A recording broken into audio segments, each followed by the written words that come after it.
Magandang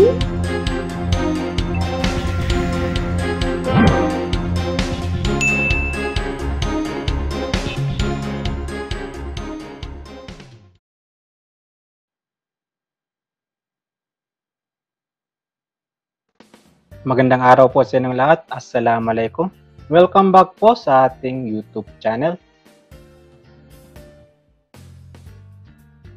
A closed cylindrical tank placed in a horizontal position on a truck 1.5 meter in diameter and 5 meters long.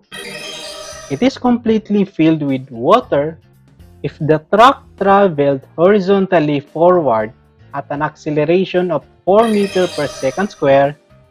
Determine the total force acting on the rear end of the container in kilonewton. Okay, so ito lang yung mga given na binigay. And ang hinahanap dito ay yung force acting on the rear end ng container. Okay. According dito sa ating problem, itong cylindrical tank ay closed cylindrical tank ito, and then nilagay ito sa truck, and then ang cylindrical na ito ay nakaposition siya na nakahiga, horizontal position. So ito ang kanyang diameter na 1.5, and then ang kanyang length na 5 meters. And ang tank na ito ay completely filled with water. Okay, so according dito sa problem is, kung ang truck na ito ay nag-accelerate at 4 meter per second square, ang mangyayari niyan is tataas yung pressure dito sa likod. Dahil magkakaroon ito ng pagtaas ng level ng tubig dito sa likod. And then, yung force acting on this side, dito sa likod or rear end ng cylindrical tank, ito yung hinahanap. Yung force acting on the rear end of the tank. Okay, so balikan muna natin ito. So, palisin muna natin yan. So, halimbawa lang, meron tayong water vessel na may laman na tubig. So, hindi ito gumagalaw. So, kapag hindi gumagalaw ang water vessel na may laman na tubig, ang liquid surface niya ay horizontal. So, assuming lang na ang ground or level ng ground ay flat surface. And at this moment, ang acceleration niya ay equal to 0. So, ano naman ang mangyayari kapag ang water vessel natin ay nag-move forward to the right? Ang mangyayari niyan ay ganito. Yung liquid surface natin, ito ang ating liquid surface, aangat yan. Aangat yan dito sa likod. And magkakaroon ito ng angle of inclination from the horizontal. Ito ang kanyang angle of inclination. So, ang goal natin dito ay makuha or paano ma-solve itong angle theta. So, if we try to consider one fluid particle dito sa liquid surface, so if we consider one part of fluid particles dito sa liquid surface, ito siya is meron siyang sariling weight. And then, dahil itong water vessel na ito ay nag-accelerate siya to the right, yung acceleration nito is greater than 0. So, dahil nag-accelerate ang ating water vessel, magkakaroon naman ito ng force, another force na mag-a-act dito sa fluid particle. And yung force na ito is palagi yan naka-oppose sa body in motion. So, which is ang body natin is itong water vessel. So, kung papuntang to the right ang ating water vessel, itong force naman ito ay going to the left. So, ang force na ito ay reverse effective force. So, ano naman ang mangyayari kapag ang water vessel natin ay nag-move siya to the left? So, kung nag-move siya to the left, then ang reverse effective force naman ay going to the right. So, opposite talaga yan. So, kung papunta dito yung body in motion, yung reverse effective force naman ay i-oppose niya yung direction. And pansinin din natin yung liquid surface. So, umaangat talaga siya dito sa likod. And magkakaroon ito ng angle of inclination from the horizontal. Okay? Now, balik tayo dito. Now, dahil dito sa dalawang force na ito, magkakaroon naman ng reaction dito sa ating liquid. So, perpendicular dito sa ating liquid surface, ito naman ang normal force. Ang normal force is equivalent yan sa resultant nitong dalawa. Resultant ng weight at saka reverse effective force. Pag kinuha natin yung resultant nila, equal yan dito sa normal force. So, ang tanong, magkukuha ba natin ang angle of theta using these three forces? And ang sagot dyan is oo. So, using the triangular method ng mechanics. So, ang weight natin is going downward and ang reverse effective force is going to the left. And yung normal force naman is going to this direction. So, itong angle na ito, nandito yung theta. So, dito pala magkukuha natin yung angle theta na ito using the trigonometric function, which is yung tangent. Yung tangent is opposite over the adjacent. So, ito yung opposite side niya, itong ref, and then adjacent side is W.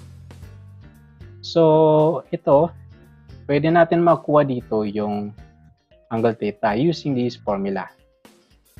Now, ano naman ang formula ng reverse effective force? Formula niya is mass times the acceleration. And ang weight naman, we all know na mass times gravity ang weight. So, pag kinumbay natin ang equation na ito, dito, ito yung mangyayari. So, itong dalawang mass, pwede yan makancel and ang matitira na lang ay acceleration divided by the gravity. So, ito na yung gagamitin natin na formula kapag may encounter natin yung ganitong problem. Okay? So, balik tayo dito sa ating truck. So, ang hinahanap dito ay yung force acting on the rear end dito sa likod. So, ang formula na gagamitin natin dito ay yung formula ng force. Pressure times the area. Yung pressure dito, ito yung pressure at the center of gravity. So, formula niya is unit weight ng water times H bar. Okay, so ano naman yung H bar? H bar is a distance from zero pressure up to the CG or center of gravity. So, kung mapapansin natin, very familiar yung mga formula na ito. So, dahil katulad dito sa hydrostatic force on plane surface. Ginagamit ang formula na yan dito sa mga ganitong problem. Okay, so hydrostatic force on plane surface. So halimbawa lang ito ang ating plane and naka-side view yan, and ito naman ang ating water surface. So center of gravity nito is nandito yan sa gitna. Okay? And then, center of pressure ay nandito somewhere below the CG. Itong center of pressure, dito naman tatama yung force acting on one side of the plane surface. Now, ang goal natin dito is saan naman makikita ang H bar? H bar is from zero pressure to CG. Zero pressure natin ay dito sa water surface. So, from water surface up to the CG, ito ang ating H bar. So, from water surface up to the topmost nitong plane surface, tawagin natin yan as A, and then yung from the topmost of the plane up to the CG, ito naman yung kalahati ng length ng plane. So dito pa lang, makikita natin na ang H bar is equal to A plus kalahati ng length nitong plane. Okay. So, yun. So, balik tayo dito sa ating truck. So, ang truck natin ay closed cylindrical tank. So, ibig sabihin yan, walang lalabas dyan na tubig. So, kahit umandar ang ating sasakyan, itong truck, kahit tumakbo ito ng mabilis, hindi lalabas yung tubig dahil closed ang ating cylindrical tank. And hindi rin natin mapapansin yung angle of inclination ng liquid surface dahil completely filled with water itong tank natin. So, halimbawa lang, ang ating tank ay open.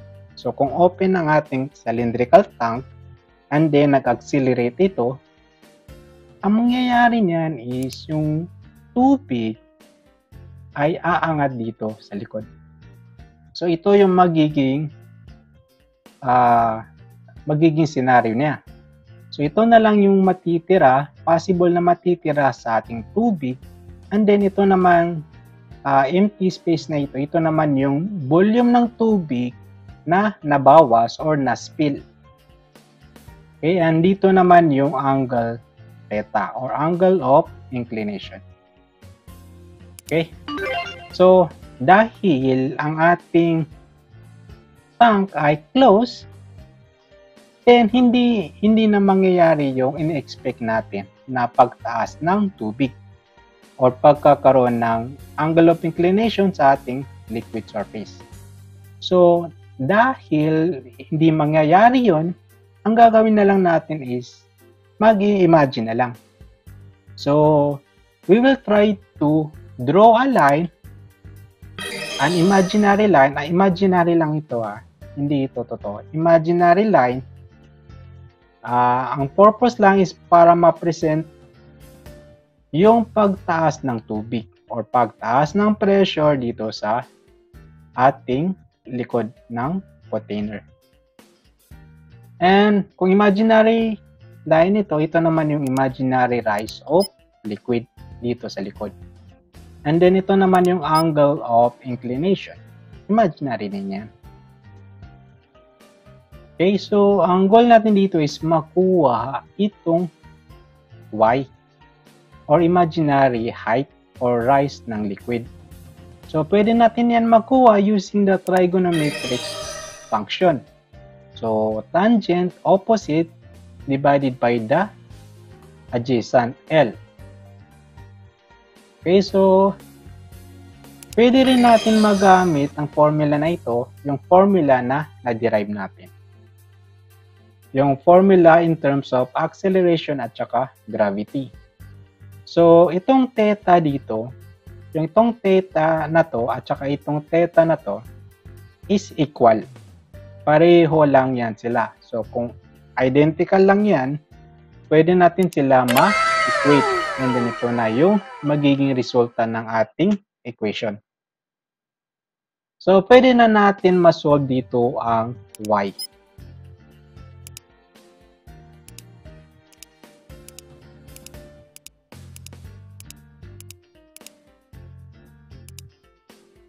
Okay, ang ating imaginary rise ng liquid ay 2.04 meter. Yan. Ang purpose niyan kung bakit natin ito sinolve is para ma-solve natin ang H bar. Okay, yung H bar kasi is from distance from zero pressure up to CG. So, ang zero pressure dito is nandito sa mga liquid surface. Itong liquid surface na ito dito is zero pressure yan sila. So, since ang target natin ay dito sa likod, itong rear end ng tank dito sa likod, So, ang zero pressure niya ay itong line na to. So line na to, so yung pinakaitaas, nandito yung zero pressure dahil nandito yung liquid surface. Ito, zero pressure din ito, 0, 0, 0. So, ang focus natin is dito lang sa likod dahil ang hinahanap natin is force acting at the rear end. Okay, so zero pressure and then yung center of gravity is nandito yan sa gitna. And yung center of pressure naman ay nandito somewhere below the center of gravity. And dito naman tatama yung force. Okay? So, ang ating CG, so kalahati lang yan, nandito yan sa gitna. So that means, itong diameter natin na 1.5, so kung i-divide natin na sa dalawa, magiging 0.75. So, ito, malinaw na yung distance dito up to CG is 0.75 meter. So, ang H-bar, mas pwede na natin siya ma-solve. Y plus kalahati ng diameter.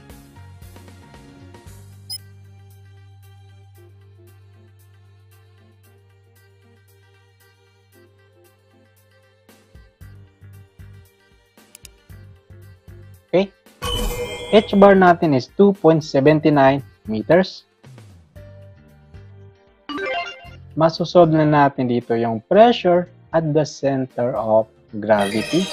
So, ito naman yung unit weight ng ating water na 9.81 kN per cubic meter.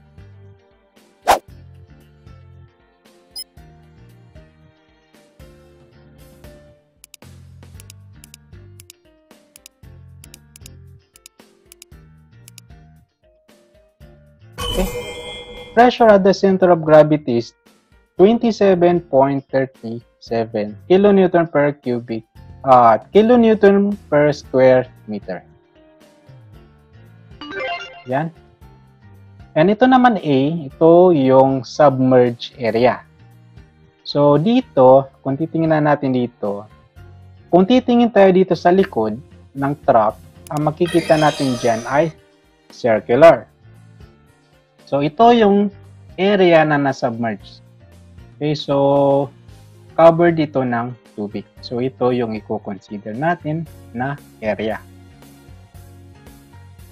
Area ng circle, ang diameter niya is 1.5. So makukuha natin dito yung area ng circle, which is ito, pi d square over 4. Area ng submerged plane. Okay, so kumputin muna natin itong area.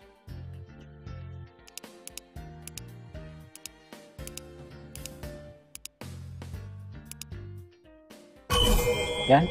0.5625 pi square meters. Okay, pwede na natin ma-solve ang force acting at the rear end ng tank.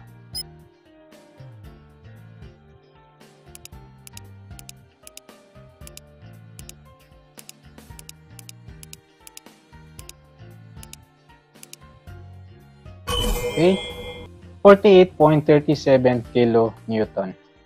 So, ito na ang ating final answer. Okay, yan. Bonus problem. Okay, so bonus problem is force acting on the front end. So, ito naman yung ipapasolve sa atin. So, ang tanong is, ano naman yung force na naka-act dito sa front ng container? Tawagin natin itong F2. So, ito yung force acting at the front end ng container. And ang formula na gagamitin natin is pareho lang sa kanina dito. Pareho lang dito. So, ang mag-iiba na lang dito is itong pressure. So, hindi sila pareho ng pressure at center of gravity. Dahil itong dito sa force sa likod, yung level ng tubig dito is mataas. Kumpara dito is mababa. Okay, so kunin natin ang pressure at the center of gravity. So, H-bar niya, H-bar is zero pressure distance from zero pressure up to CG. So, yung center of gravity is pareho lang sila, magka-level lang. So, zero pressure natin ay dito. So, zero pressure at up to center of gravity CG. So, ito yung H bar natin. So, H bar natin dito is 0.5 or kalahati ng diameter, which is 0.75 ang ating H bar.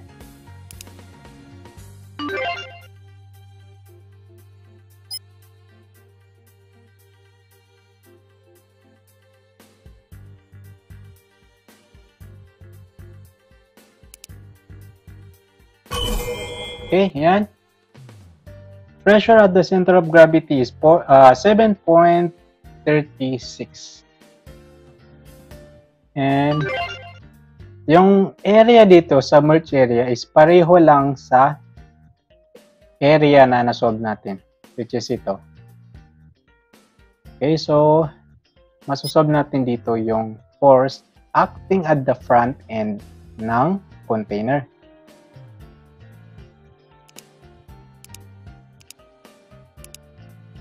Yan. Force acting at the front end is 13 kN. So, ito ang ating final answer.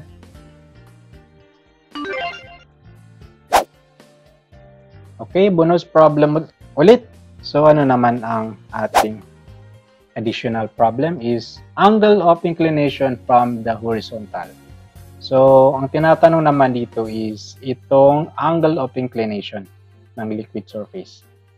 So, pwede natin yan makuha using the formula ng tangent or yung trigonometric function. So, opposite divided by the adjacent. So, opposite natin is itong y, adjacent is itong length na 5 meters.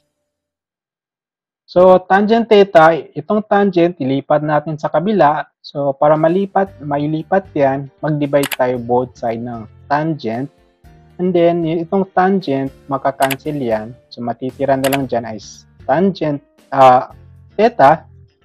And then, yung tangent naman ay nandito sa ibaba.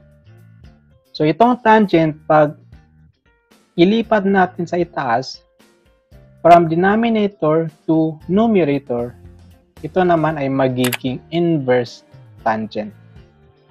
So that is why inverse tangent. Okay, so pwede na natin mag-compute ang angle of inclination.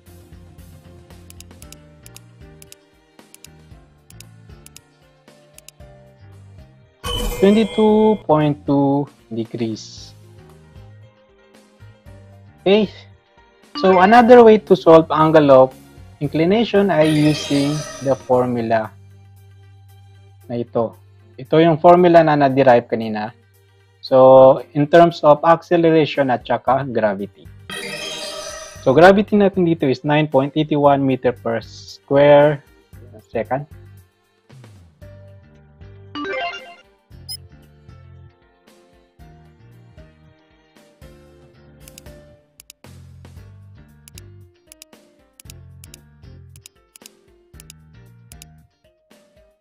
Yan.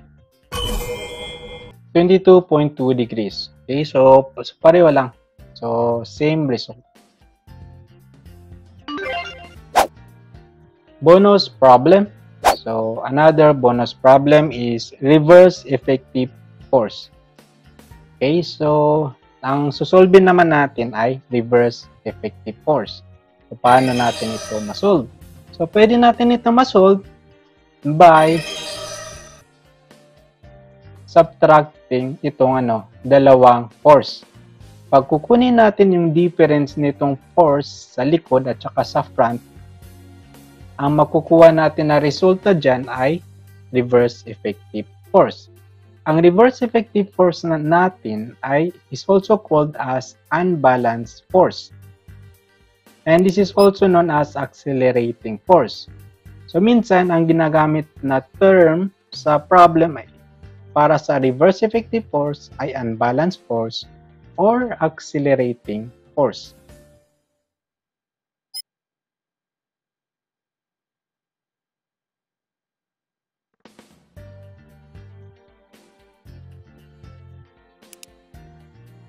Okay?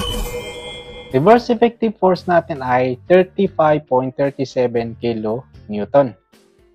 And ito ang ating final answer. Okay, so another way para makuha natin yung reverse effective force is using the formula mass times the acceleration.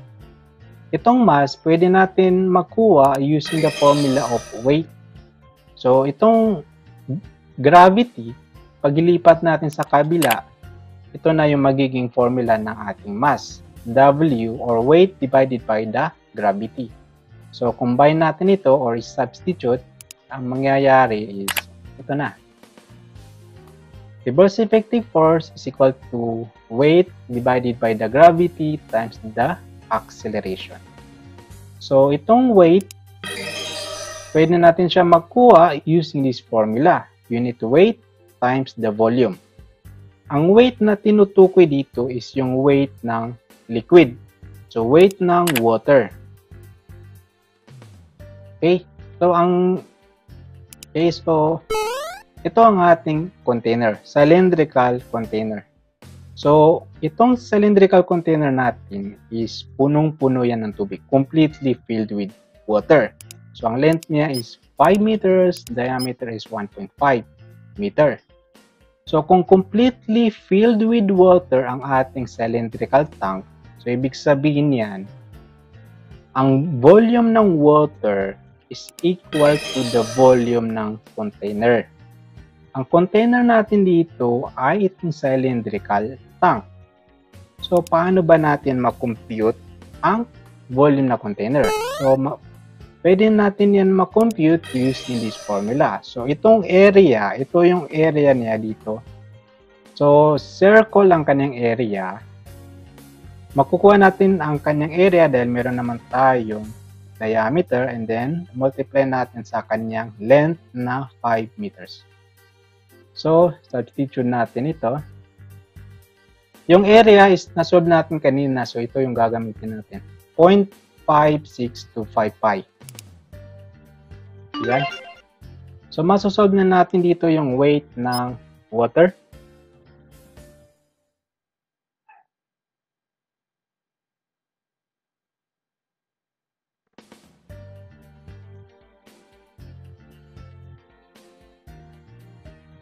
Okay. Ang weight ng ating water is 86.68 kN. Okay, so pwede na natin ma-solve ang reverse effective force.